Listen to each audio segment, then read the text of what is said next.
नमस्कार। ओम शांति। कहते हैं कि संगत का असर इंसान पे पड़ता है। अगर आप सत्संग करते हैं तो वो सत्संग का भी आपके जीवन पे कहीं ना कहीं असर जरूर पड़ता है। सत्संग का मतलब सत्य का संग, जीवन की वास्तविकता से हम रूबरू हों, एक दूसरे के दुख दर्द को समझें, प्रेम दया करुणा जो मानवीय मूल्य है उनको अपने जीवन में धारण करें। एक व्यक्ति ट्रेन में सफ़र कर रहे थे। कुछ देर के बाद एक व्यक्ति आया, छोटा बच्चा था, ऐसे ऐसे ठक ठक करने लगा कि पॉलिश कर दूं। उन्होंने कहा कर दो। पैर बढ़ा दिया। वो बच्चा धीरे धीरे धीरे धीरे पॉलिश कर रहा था।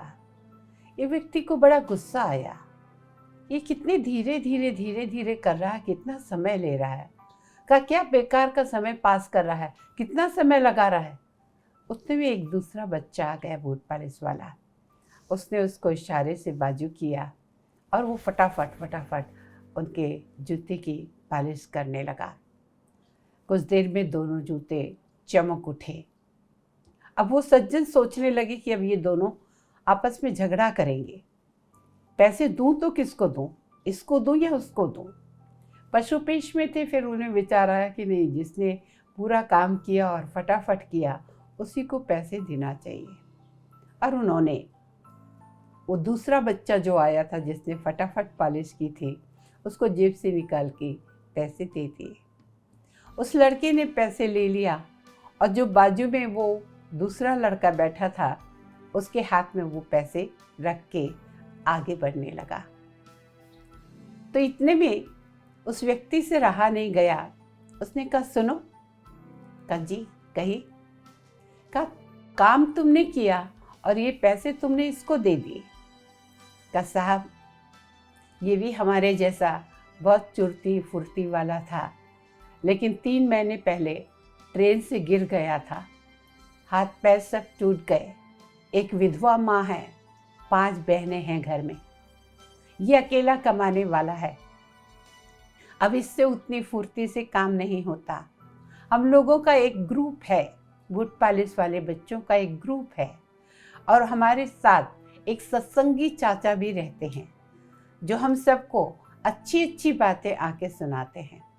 जब उनको पता चला था ये बच्चा हॉस्पिटल में था तो हम लोगों ने इसकी वहाँ पे सेवा की थी।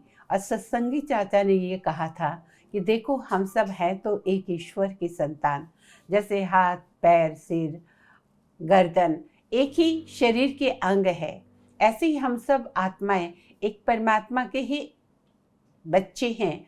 तो अगर ये बच्चा अभी नहीं कर सकता तो तुम सबको इसकी मदद करनी चाहिए, क्योंकि हम सब एक ईश्वर की संतान हैं। तब से हम सब बूट पॉलिश वालों ने एक निर्णय लिया, हर दिन एक बूट पॉलिश के पैसे हम सब इसे देंगे। जितने भी हैं हम 50-60 अपने दिन की एक बूट पॉलिश की कमाई इसको देंगे, और जहाँ कहीं इसकी मदद करनी होगी वहाँ पर हम करेंगे। ये बात सुनकर वो व्यक्ति बहुत ही विस्मय से देखने लगे। इतनी छोटी सी उम्र और इतना स्नेह, इतना त्याग, इतना प्रेम, इतनी अच्छी बातें। उन्होंने कहा साहब ये हमारे सत्संगी चाचा की वजह से है। उन्होंने हमें ये पाठ पढ़ाया कि मानवता पहले है। पैसा तो सभी कुछ कमा लेता है, लेकिन जैसे हमारे अपने परिवार को भी हम चलाते हैं, ये भी तो हमारे परिवार का ही हिस्सा है। तो देखिए, एक छोटे छोटे बच्चों में भी बूट पॉलिश वालों का भी एक ग्रुप है। वो भी एक सत्संगी चाचा के पास जाते हैं, भले ही काम करते हैं, लेकिन कितनी ईमानदारी है, कितनी दया है, कितना प्रेम है। हर इंसान में ऐसी एक दूसरे कमज़ोर व्यक्ति के प्रति ऐसी दया भाव, अपनापन की भावना रखे तो ये दुनिया में कोई भिखारी नहीं दिखेगा, कोई भूखा नहीं सोएगा। और हम समझते हैं कि हम अपने इस संसार को सुखमय संसार बना सकेंगे अगर हमारे में दया करुणा क्षमा और प्रेम की भावना आ जाए। तो आशा है हम सब अपने आप में प्रतिज्ञा करेंगे, जब किसी कमज़ोर को, गरीब को देखें और अगर उसकी कोई मदद कर सकते हैं तो मानवता के नाते ज़रूर करें। इसी के साथ बस, ओम शांति, नमस्कार।